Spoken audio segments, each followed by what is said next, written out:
फिर से मारने की प्रयास और इसी बीच बहुत ही बढ़िया फील्डिंग और इसी बीच एक रन चुराने में कामयाब। टारगेट सेट करेगा एमएलए 11 और 2 रन लेने की कोशिश, वहां पर अच्छी रनिंग बिटवीन द विकेट, वहां पर 2 रन आसान से प्राप्त किया वहां पर। ओवर की समाप्ति के बाद स्कोर है 22, एक विकेट के नुकसान से।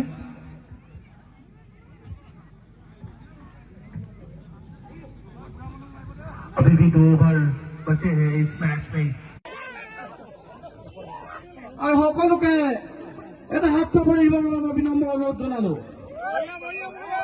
দিব বিচাৰিছো মানে কমেণ্টেটৰটো ফাৰ্ষ্ট ক্লাছ বৰ ধুনীয়া আৰু গোটেই খেলৰ যিটো ব্যৱস্থাপনা বুলি কয়, ব্যৱস্থাপনা ইমান সুন্দৰ যে মই এতিয়ালৈকে যিমানদৰে মইতো নাজানো বেছি খেললৈ, যিমান খেললৈ গৈছো আজিলৈকে মই দেখা আটাইতকৈ সুন্দৰ ব্যৱস্থাপনা।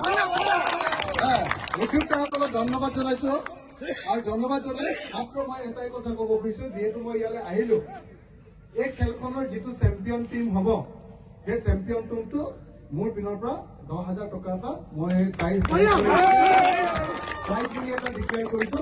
10,000 টকা এটা যিদিনা ফাইনেল কোনদিনা হ'ব 19 তাৰিখৰ দিনা 10,000 টকা এটা মই কমিটিৰ হাতলৈ পঠিয়াই দিম। যিটো টীম চেম্পিয়ন হ'ব সেই টীমটোৰ কাৰণে 10,000 টকা দিয়া হ'ব। তেখেতৰ উত্তৰ ভৱিষ্যত কামনা কৰিম। আজি আমাৰ যিহেতু অপডেট হয়, আজি খুব সুন্দৰকে খেলিলে, তেখেতসকলক ধন্যবাদ নিদিলে মোক ৰাস্তাত আকৌ পিটিবগৈ পাৰে। গতিকে সকলোকে ধন্যবাদ জনাইছো, খুব সুন্দৰ খেলিলে আৰু কেইজনমানৰ কঁকাল ভাগিব বুলি ভাবিছিলো, বাচি আহিছে। বিশেষকৈ আমি সৈবিক দত্ত তেখেতে আৰু লাটুদা তেখেতসকলৰ আজি কঁকাল হিট কৰি লৈ যাম বুলি ভাবিছিলো, কিন্তু তেখেতসকলে আটাইতকৈ সুন্দৰ ফিল্ডিং কৰিলে। গতিকে সকলোকে ধন্যবাদ। আৰু আমাৰ যিটো বিপক্ষ টিম আছিলে উদ্যোক্তা একাদশ, তেওঁলোকৰ খেলো অতি সুন্দৰ হৈছে, কেইবাজনেও শূন্য মাৰিছে।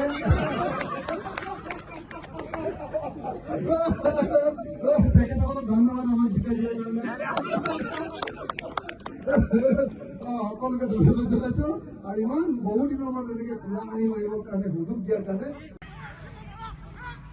फिर से मारने की प्रयास और इसी बीच बहुत ही बढ़िया फील्डिंग और इसी बीच एक रन चुराने में कामयाब।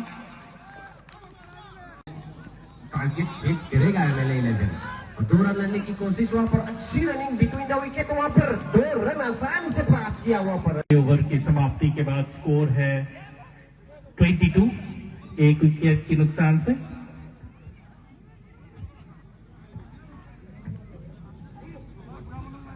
अभी भी 2 ओवर बचे हैं इस मैच में। আৰু সকলোকে এটা হাত চাপৰি দিবৰ বাবে মই বিনম্ৰ অনুৰোধ জনালো। দিব বিচাৰিছো মানে কমেণ্টেটৰটো ফাৰ্ষ্ট ক্লাছ বৰ ধুনীয়া আৰু গোটেই খেলৰ যিটো ব্যৱস্থাপনা বুলি কয়, ব্যৱস্থাপনা